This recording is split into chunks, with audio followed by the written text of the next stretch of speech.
This video is part of a new series on my channel, where every Sunday I'll be diving deep into Tolkien's works.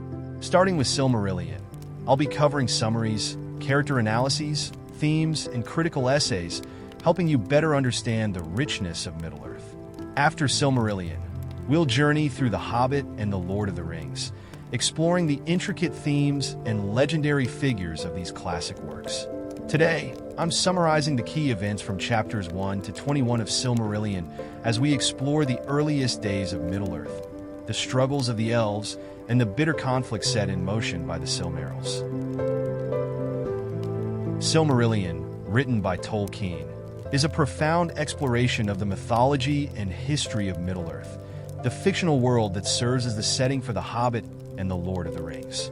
This book dives deep into the creation of the universe, the rise and fall of powers, and the moral struggles between light and darkness. Broken into 5 parts, it offers a comprehensive view of the origins of Middle-earth, its key figures, and the unfolding of events across different ages. Through it, Tolkien reveals a vast, intricate world filled with both tragedy and hope, where the actions of individuals ripple across history.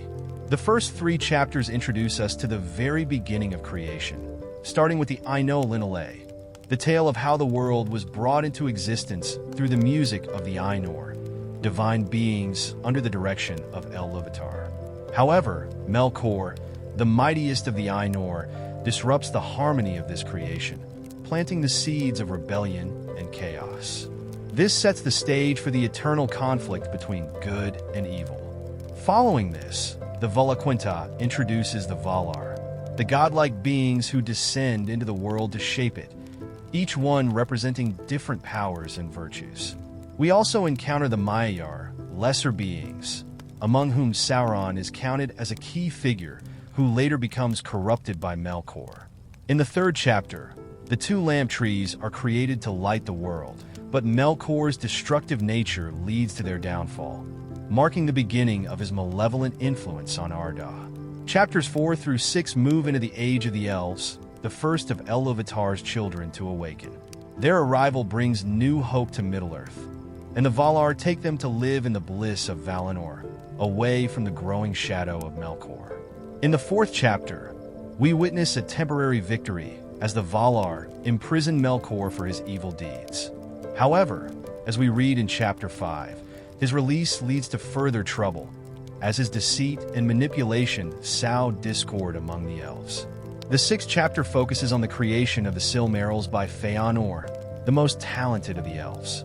These jewels, filled with the light of the 2 lamp trees, become central to the story, as they inspire both wonder and greed, setting off a series of catastrophic events that drive much of the narrative. Chapters 7 through 9 dive into the heart of the tragedy surrounding the Silmarils. Melkor, now Morgoth, steals these precious jewels, igniting a fire of vengeance in Fëanor and his sons. This leads to the infamous Oath of Fëanor, where they swear to reclaim the Silmarils at any cost, even if it means waging war on their own kin. The result is the Kinslaying at Alqualondë, a dark and bloody event where elves fight and kill each other, shattering the peace of their people. In chapter 8, we see Fëanor and his followers leave Valinor for Middle-earth, defying the Valar and setting the stage for the bitter wars to come. Chapter 9 shows the early struggles of the Noldor in Middle-earth as they come face to face with Morgoth's forces, marking the beginning of an age filled with strife.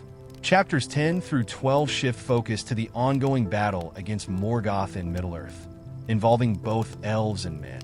Chapter 10 recounts the Dagor Bragollach, the Battle of Sudden Flame, where Morgoth unleashes his full might, breaking the long siege of Angband and dealing devastating blows to the Noldor. In Chapter 11, we are told the story of Beren and Lúthien, one of the most powerful and moving tales in the book. Their love and bravery lead them on a daring quest to reclaim a Silmaril from Morgoth's crown. And in doing so, they achieve the impossible, symbolizing hope in the face of overwhelming darkness. Chapter 12 follows the tragic tale of Turin Turambar, a man cursed by fate and driven by sorrow, whose life is marked by loss and tragedy. Chapters 13 through 15 continue the theme of ruin and betrayal. In Chapter 13, we witness the fall of Gondolin, an elven kingdom destroyed due to the pride and folly of its leaders, including Turin. Chapter 14 tells the story of Gondolin, the hidden city of the elves, which stands as a beacon of hope, but ultimately falls to treachery and Morgoth's forces. Chapter 15 deals with the fading hope of the elves as their numbers dwindle and their lands fall into despair. Yet even in this, we see the birth of Eärendil, a figure whose destiny will change the fate of the world. Chapter 16 through 18 bring us to the end of the First Age. In Chapter 16, Eärendil embarks on a perilous journey to Valinor, seeking the help of the Valar to end Morgoth's reign of terror. His plea is answered, and Chapter 17 recounts the final War of Wrath, where the Valar and their armies come to Middle-earth, defeating Morgoth and casting him into the void. However, the victory is bittersweet, as the oath of Fëanor continues to bring sorrow, and the remaining Silmarils are lost to the sea, the earth, and the sky. The First Age ends, but the shadow of Morgoth's deeds lingers.